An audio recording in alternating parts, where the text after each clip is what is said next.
ایک اور حدیث بہت پیاری ہے، میں آپ کو بتائے بغیر نہیں رہ سکتا۔ حضور اپنے حجرے سے برآمد ہوئے تو آپ نے دیکھا مسجد نبوی کے کونے میں صحابہ بیٹھے ہیں، قرآن کا مذاکرہ کر رہے ہیں۔ مذاکرہ ایک ہوتا ہے درس، ایک شخص بول رہا ہے دوسرے سن رہے ہیں، یہ نہیں، مذاکرہ آپس میں۔ حضور کے چہرے پر بشاشت کے آثار ظاہر ہوئے۔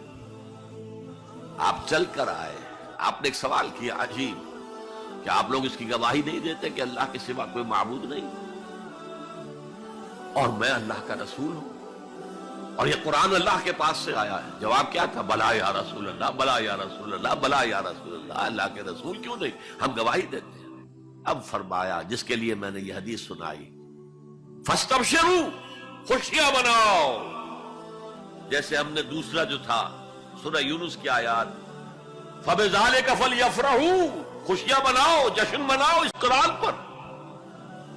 فاستبشروا، تو بشارتیں حاصل کرو، فإن هذا القرآن طرفه بأيديكم وطرفه بيد اللہ، اس قرآن کا ایک سرا تمہارے ہاتھ میں، ایک سرا اللہ کے ہاتھ میں۔ سب سے بڑا ذکر جسے قرآن الذکر کہتا ہے، انا نحن نزلنا الذکر وانا له لحافظون، دی ذکر وہ قرآن ہے، هو الذکر الحکیم وهو الصراط المستقیم۔ اور تم نماز کی ہر رکعت میں کہتے ہو اہدنا الصراط المستقیم، وہ صراط مستقیم تو اللہ نے تمہیں دے دیا ہے، یہ قرآن ہی تو ہے صراط المستقیم۔ یہ وہ شے ہے کہ جس کے ہوتے ہوئے خواہش نفس آپ کو کج نہیں ہونے دے گی، زیغ نہیں آئے گا اس کے ساتھ، اس کے ہوتے ہوئے کبھی کجی نہیں آئے گی تمہارے اندر، زبانیں التباس نہیں پیدا کر سکے گی۔ قرآن جو ہے اپنی حفاظت خود کرتا ہے، اس پر باطل حملہ آور ہو ہی نہیں سکتا، نہ سامنے سے نہ پیچھے سے۔ وَلَا يَشْبَعُ مِنْهُ الْعُلَمَاء، علماء اس قرآن سے کبھی سیری محسوس نہیں کریں گے، کبھی بھی یہ محسوس نہیں کریں گے کہ بس قرآن سے جو لینا تھا ہم نے لے لیا، اب کچھ نہیں رہا۔ پڑھتے رہیں گے، پڑھتے رہیں گے، پڑھتے رہیں گے، معلوم ہوگا ہر مرتبہ کوئی نئی چیز آ رہی ہے۔ بار بار کے پڑھنے سے اس پر کوئی باسی پن طاری نہیں ہوگا۔ کوئی اور کتاب دنیا میں ایسی نہیں ہے، ایک دفعہ پڑھ لی، دو دفعہ پڑھ لی، پھر تیسری دفعہ ہاتھ لگانے کو جی نہیں چاہتا، پڑھنے کو جی نہیں چاہتا، سوال ہی پیدا نہیں۔ یہ وہ ہے، پڑھتے رہو گے، پڑھتے رہو گے، اس پر کوئی باسی پن طاری نہیں ہوگا۔ وَلَا تَنْقَضِي عَجَائِبُهُ، اس کے عجائب کبھی ختم نہیں ہوں گے۔ یہ وہ کتاب ہے جسے جیسے ہی جنوں نے سنا فوراً کہا ہم نے آج ایک بہت عمدہ کلام سنا ہے، کتاب سنی ہے، تو ہم تو ایمان لے آئے، ایک دفعہ سنا ہے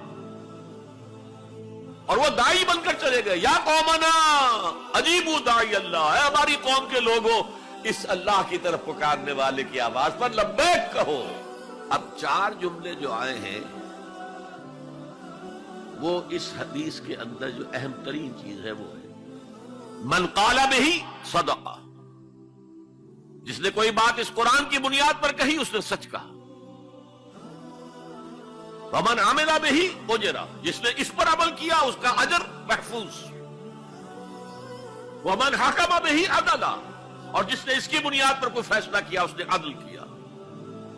اور آخری جملہ کاش کہ اس کا مصداق اللہ مجھے بھی اور آپ کو بھی بنا دے، وَمَن دَعَا إِلَيْهِ هُدِيَ إِلَىٰ صِرَاطٍ مُسْتَقِيمٍ، جو اس قرآن کی طرف لوگوں کو بلائے گا، کسی اور کو ہدایت ہو نہ ہو، اس کی ہدایت ہو گئی۔ حضرت جبرائیل نے حضور سے کہا یا محمد صلی اللہ علیہ وسلم، امتک بعدک، آپ کے بعد آپ کی امت کا کیا حال ہوگا، کون سہارا ہوگا؟ حضور نے فرمایا مَا الْمَخْرَجُ مِنْهَا یا جبرائیل، اے جبرائیل تو بھی بتاؤ اس مسئلے کا حل کیا ہے، نکلنے کا راستہ کون سا ہے؟ تب حضرت جبرائیل نے یہ ساری حدیث پڑھی، گویا کہ اس کے راوی اول حضرت جبرائیل ہے، راوی ثانی حضور ہے، راوی ثالث حضرت علی ہے رضی اللہ عنہ۔ دین کی بات پھیلانا صدقہ جاریہ ہے، ثواب کی نیت سے ویڈیو کو شیئر ضرور کیجیے۔ جزاک اللہ۔